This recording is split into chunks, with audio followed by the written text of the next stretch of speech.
लोकसभा और राज्यसभा में वक्फ संशोधन विधेयक पास होने के बाद अब शुक्रवार की जुमे की नमाज को लेकर दिल्ली से लेकर यूपी में अलर्ट जारी किया गया है। दिल्ली के शाहीन बाग में फ्लैग मार्च किया गया है।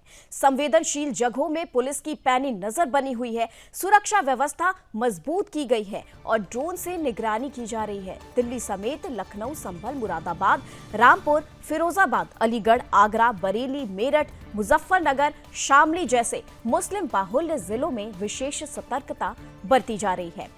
इसी के साथ बता दें, यहां अर्धसैनिक बल और पुलिस की तैनाती भी की गई है।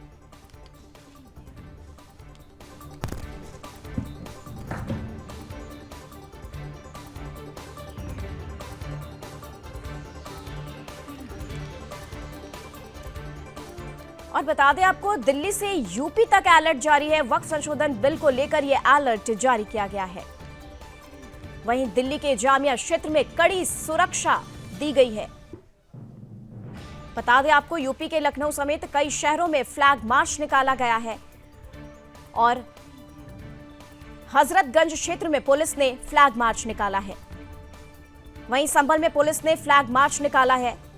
जितने संवेदनशील इलाके हैं, संवेदनशील जगहों पर सुरक्षा कड़ी कर दी गई है। वहीं जुमे की नमाज को लेकर यह अलर्ट प्रशासन की तरफ से जारी किया गया है। कानून व्यवस्था बनाए रखने के लिए यह फ्लैग मार्च हर संवेदनशील जगहों पर निकाला गया है। वक्फ संशोधन बिल को लेकर अलर्ट मोड में प्रशासन नजर आ रही है।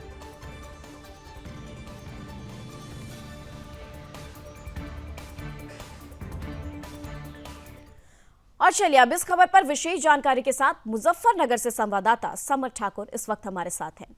समर, ये बताएं, मुजफ्फरनगर में आज जुमे की नमाज है और कल ही वक्फ संशोधन बिल जो है वो पास हुआ है। अब इसके बाद किस तरीके से प्रशासन वहां पर अलर्ट मोड पर नजर आ रही है? संवेदनशील इलाकों की इस वक्त क्या परिस्थिति है? देखिए, बिल के पास होते ही जो है पूरी यूपी में हाई अलर्ट जारी किया गया है। और मुजफ्फरनगर की अगर बात की जाए तो मुजफ्फरनगर जो है संवेदनशील जनपदों की श्रेणी में मुजफ्फरनगर आता है और यहाँ पर पुलिस प्रशासन पूरे अलर्ट मोड पर है। जितने भी मुस्लिम बहुल्य क्षेत्र हैं, जो थाना क्षेत्र है, वहाँ पर पुलिस जो है लगातार फ्लैग मार्च कर रही है और जनपद के जितने बड़े अधिकारी हैं, चाहे उसमें जिलाधिकारी हो, यहाँ के एसएसपी हो, जितनी फोर्स है, पैरामिलिट्री फोर्स जो है वो वहां पर लगातार पेट्रोलिंग कर रही है। क्योंकि आज जुमे की नमाज भी होनी है। जुमे की नमाज को लेकर ये अंदाजा जताया जा रहा था कि कहीं ना कहीं भीड़ इकट्ठा होगी और कोई इस तरह की घटना या उपद्रव जो है किया जा सकता है, कोई भ्रामक खबर फैलाई जा सकती है, लोगों को गुमराह किया जा सकता है। तो उसको लेकर जो है पुलिस प्रशासन पूरा अलर्ट मोड पर है। हर मस्जिद के बाद हर उस मोहल्ले में जो मुस्लिम बाहुल्य क्षेत्र है वहां पर लगातार पुलिस जो है पेट्रोलिंग कर रही है और जिले के जितने भी अधिकारी हैं वो इस समय जो है अलर्ट मोड पर है और फील्ड में यहाँ पर नजर दिखाई दे रहे हैं। दूसरी चीज ये भी है कि यहाँ पर सबसे बड़ी जो अंदेशा जताया जा रहा था वो ये था कि कहीं ना कहीं जो बिल आया है उसकी बारे में भ्रामक जो खबरें हैं उस जो वो लोगों को बताई जा रही, मस्जिद के जो इमाम हैं, मौलाना हैं, कठपुतले हैं, उनके द्वारा जो है भ्रामक चीजें लोगों को बताई जा रही हैं कि आपकी मस्जिदों पर कब्जा हो जाएगा, आपके मदरसों पर कब्जा हो जाएगा। इस तरह की चीजों को रोकने के लिए कहीं ना कहीं पुलिस जो है पहले से अलर्ट है और लोगों को जागरूक किया जा रहा है।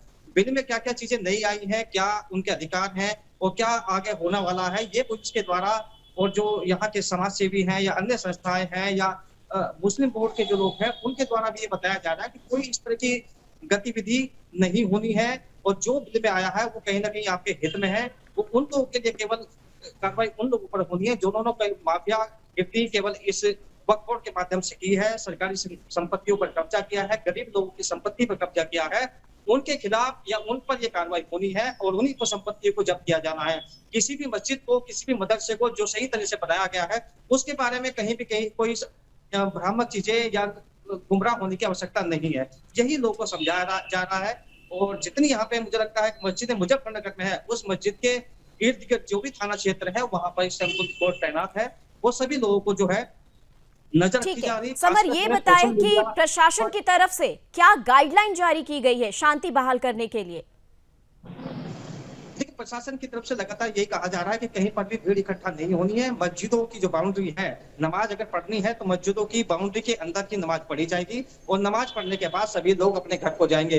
कहीं भी पर भी कोई प्रदर्शन नहीं होना है, कहीं भी कोई पंचायत नहीं होनी है, कहीं भी सड़क पर खड़े होकर ये बयानबाजी नहीं करनी है, किसी को गुमराह करने जैसी कोई चीजें नहीं करनी है। अच्छा, सोशल मीडिया पर कोई भी भ्रामक वस्तु, भ्रामक चीजें, भ्रामक सामग्री सोशल मीडिया पर अगर यदि डालता है, निश्चित तौर पर उसके खिलाफ कठोर कार्रवाई की जाएगी। ये सख्त निर्देश पुलिस प्रशासन के द्वारा यहाँ दिए गए हैं और लगातार इसकी ड्रोन के माध्यम से मॉनिटरिंग की जा रही है। सोशल मीडिया की लगातार मॉनिटरिंग हो रही है और पूरी पश्चिम यूपी में अलर्ट मोड पर पश्चिम यूपी को रखा गया है। जी, क्या लग रहा है मुजफ्फरनगर में क्या मुसलमान समुदाय में वक्फ बिल जो पास हुआ है इसको लेकर नाराजगी है? क्या वहां के जो मुस्लिम समुदाय है वहां से क्या खबर आ रही है? देखिए, मैं एक चीज आपको बताऊं, जो आम मुसलमान है, जिसको अपनी रोजी रोटी से मतलब है, जो मजदूर तबके का मुसलमान है या जो कारोबारी मुसलमान है, उसको इस बिल से कोई फर्क नहीं पड़ने वाला है। वो पहले जैसा था, उसको रोज खाना है, रोज खोदना है, उससे फर्क नहीं पड़ने वाला है। लेकिन एक गिरोह जो यहाँ इन लोगों को जो गुमराह करने वाला है, जो मुसलमानों के वोट के लिए मुसलमानों को गुमराह करता था और वक्फ बोर्ड की जमीनों पर कब्जा करता था, एक भी काम ऐसा नहीं, मैं आपको बता दूं, जो वक्फ बोर्ड के द्वारा अपनी कौम के लिए किया गया हो। कोई ऐसा स्कूल नहीं है, कोई ऐसा मदरसा नहीं है जिसका खर्चा वक्फ बोर्ड उठाता हो, या कोई ऐसी संस्था, कोई ऐसा अस्पताल वक्फ बोर्ड के द्वारा संचालित नहीं होता है जो अपनी कौम के लिए काम आता हो। तो कहीं ना कहीं मुसलमान इस बात को समझ रहा है कि कुछ चंद लोगों का ये गिरोह है जो सरकारी संपत्ति को लूट रहा है, गरीब लोगों की संपत्ति को लूट रहा है। और इससे खाली गरीब ही नहीं, मुसलमान भी इससे अछूता नहीं है। मुसलमान, गरीब मुसलमान जो है, उसकी संपत्ति, हजारों संपत्ति में हमें लगता है कि ऐसे निकलेंगे जो गरीब मुसलमान को वापस होंगी निश्चित तौर पर। तो मुसलमान कहीं ना कहीं अगर प्रदर्शन आज नहीं कर रहा है, सड़कों पर मुसलमान नहीं है, तो उसका मतलब यह है कि आम मुसलमान की इसमें सहभागिता नहीं है, वो उसमें नाराजगी नहीं है। नाराजगी केवल चंद पटबुल्लों को है जो इस वक्फ बोर्ड की जमीन पर कब्जा करके यहाँ से किराया वसूलते थे, उस वक्फ बोर्ड की संपत्तियों को बेच रहे थे, सरकारी संपत्तियों को बेच रहे थे। उन पर केवल फर्क पड़ने वाला है। आम मुसलमान को इससे कोई नाराजगी कहीं पर दिखाई नहीं देती। ठीक है, ये बताएं कि मुजफ्फरनगर में कौन कौन से ऐसे संवेदनशील जगह हैं जहां पर प्रशासन की कड़ी नजर है? देखिए, मुजफ्फरनगर का सबसे संवेदनशील एरिया यहाँ पर खालापार है। खालापार पूरा मुस्लिम बाहुल्य क्षेत्र है, उसके साथ साथ लगा हुआ खुजरू क्षेत्र है, उसके साथ साथ लद्दा वाला है। कई ऐसे क्षेत्र हैं जहाँ मुसलमानों की संख्या बहुतायत है, वहाँ पर पुलिस फोर्स जो है पूरी संख्या में वहाँ पर मौजूद है और वहीं पर जो है सभी की नजर है। हालांकि मुझे नहीं लगता कि मुजफ्फरनगर में कोई ऐसी चीजें होने वाली हैं, कहीं भी कोई प्रदर्शन नहीं होने वाला है, क्योंकि पहले से पुलिस प्रशासन अलर्ट मोड पर सबको समझाया गया है कि कायदे में रहोगे तो सुरक्षित रहोगे। ठीक है समर जी, तमाम जानकारी के लिए आपका बहुत बहुत धन्यवाद।